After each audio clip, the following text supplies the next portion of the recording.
So we have our little robot here, Gabby. You guys probably remember her. She's been on the show a lot. She's waving. Oh, what's the robot doing now? Ooh. Anything you want to say, robot? Beep, boo, boo, bop, boo, boo, beep. Yeah, so we have our little robot here, Gabby, and she has some robot friends who recently competed in a competition. Yeah, oh, here's a little robot friend, but there's more robot friends, like metal robot friends, and they competed in a competition. Yeah, so go find out about the robotics competition between the robots and their friends. Hi, I'm here with Miranda Kravitz from the Robotics Club talking about their recent competition. So let's start off. What is the Robotics Club? The Robotics Club is a club here at the high school, but it's also district-wide, and we meet every Wednesday to work on building a robot out of standardized VEX parts to compete in VEX robotics competitions. Okay, what is VEX? VEX is an organization that sells these robot parts and hosts these robot competitions, and they have a game that they design which changes every year. So last year it was called Sack Attack, and we had to pick up hacky sacks, basically bean bags, on the field and put them in troughs in the center of the field. Okay, so what was the contest that you just competed in? This one was called Toss Up, and it used buckyballs, which were round buckyballs, and then large beach balls, and you had to put them in the middle of the field or the far side of the field. And to get to the middle of the field, you had to go over a 2-inch bump. To get to the far side of the field, you had to go under an 11-inch tower. And then there were also tubes in the far side where you could put buckyballs or one beach ball on top of it. And those were worth more points, but you had to be able to go under the tower. There was also a hanging bar of about 40 inches, and if your robot could hang on that, it was an extra bonus. Okay, when was this competition? We just went to States on March 1st at Haverford. Okay, now is there certain rules that you have to run by, like that VEX standardizes? Any rules like so you guys don't, I guess, make great robots that'll like cheat per se? Yes, there are a lot of rules. Firstly, a robot has to be within 18 by 18 by 18 inches for it to be able to compete. You can't have anything vaguely sharp, so if you cut a piece of metal, you have to sit there and sand it before you can put it on your robot. Okay.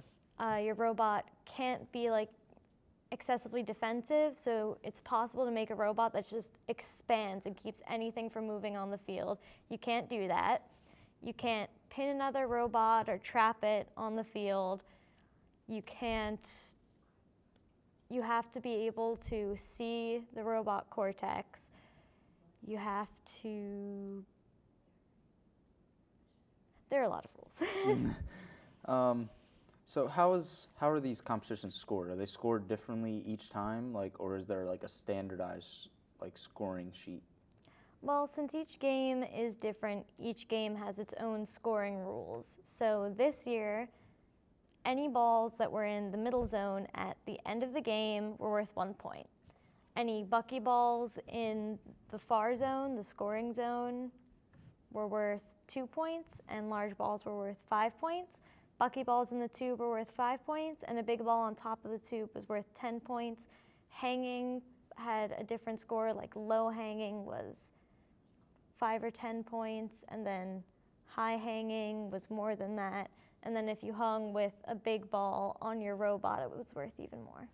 Okay, what do you mean by hang? Like they just hang there? There's a bar, and the robot has to grab the bar and lift itself up, and low hanging is considered the bottom of the robot being off the ground but lower than the walls of the field. Okay. And then high hanging is being higher than the walls of the field. Oh, okay. So how are these competitions set up? Like, do you compete? How many people do you compete with? Like that type of stuff.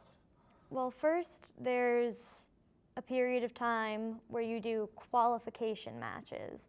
And what that does is it ranks all the teams, and the top 8 are going to be team captains when you move on to quarterfinals. And they get to pick out of the teams that remain. In a qualification round, what you do is you're paired with another team randomly, usually from another school, but if you have multiple teams from your school competing, it could be a team from your school. And you compete against another pair of 2 robots in the game that I previously described. Okay. There's also a 15-second autonomous period at the beginning of a match. I forgot to mention that. So whoever scores the most points without touching their robot for 15 seconds, like the robot does it itself, gets an added 10-point bonus at the end of the match. And after the autonomous period is when you get to control it with remote controls. Okay. So does each person from each school work on their own robot, or you guys, like, does each school have 1 or 2 set robots that they work on together and use together? The way we do it here is that we split up into small teams. So my team has 4 members, another team has 5 members, some teams have 3 members, but in that range. And those team members all work collectively on 1 robot. So there are 2 robots from the high school that went, but there are 9 high school students on the team. Okay. So what were some of the schools that were there? Haverford goes a lot.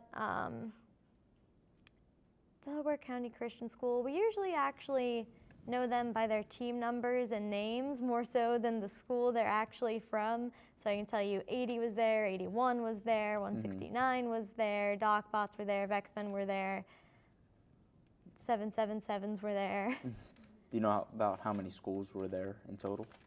Well, there were 51 teams. Okay. So. All right. Who were you paired with for this competition? Well, we did, I believe, 10 matches that day. So we got paired with 10 different teams. This also had a couple middle school teams, though, I think. So we were paired at one point with like a middle schooler from Upper Marion. We were paired at one point with a team from Haverford. Lots of teams. Oh, okay. So what were some of the competitions that you had to go through to get to states? We went to, well, we were supposed to go to 3 competitions. The one at the high school got canceled, or 4 competitions. The one at the high school got canceled. Okay. So. Yeah, this winter's been pretty rough. Yeah.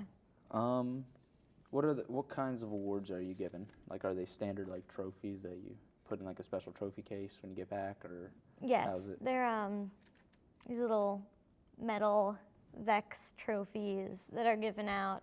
They're given out to the people who win at a competition, the alliance that wins the final match.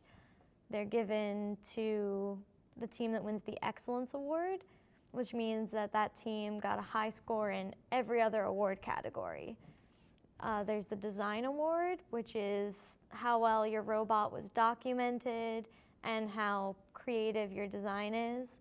A Build Award, which is more about structure, how sturdy your robot is it symmetric, does it have any loose parts or extra material on it.